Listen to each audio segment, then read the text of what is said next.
ஜெர்மனியில பாலுக்கு கூட ஏடிஎம் இருக்கு. அது போக ஃப்ரெஷ்ஷான பாலையே சூப்பர் மார்க்கெட்ல வாங்குறத விட விலை கம்மியா வாங்கலாம். பார்க்கலாமா? இங்கூல்ஸ்டட் போற வழியில நெறைய இடத்துல ஃப்ரெஷ்ஷான பால் கிடைக்கும், முட்டை கிடைக்கும்னு போட்டிருந்தாங்க குட்டி குட்டி கிராமத்துல. சரி நம்மளும் போய் பார்க்கலான்னு பார்த்தோம்.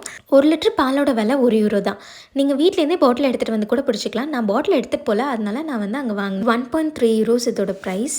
பாட்டில் எடுத்துட்டு நமக்கு வேணுங்க 1 லிட்டர் தான் நீங்க பிடிக்கணும்னு இல்ல, அதோட கம்மியா கூட பிடிச்சிக்கலாம். அங்கேயே சைடுல அளவு வரும். எவ்வளோ பால் வருது, அதோட பிரைஸ் எவ்வளோ நமக்கு சைடுல டிஸ்ப்ளே ஆயிட்டே இருக்கும். நீங்க வேணுங்கிற குவான்டிட்டி பிடிச்சிக்கலாம். இந்த மாதிரி எல்லா இடத்துலையுமே உங்களுக்கு முட்டையும் கிடைக்கும், நாட்டுக்கோழி முட்டை. நான் வந்து இது €3.3க்கு இந்த நாட்டுக்கோழி முட்டை வாங்கினேன் இங்க. இந்த மாதிரி ஃப்ரெஷ்ஷான பால் நம்ம ஊர் பக்கத்துலயும் இருக்கான்னு சொல்லி பார்க்கலான்னு சொல்லிட்டு ஆக்ஸ்பர்க் பக்கத்துல 2 இடத்துல கண்டுபிடிச்சோம். உங்களுக்கும் வேணும்னா லொகேஷன்னு கமெண்ட் பண்ணுங்க.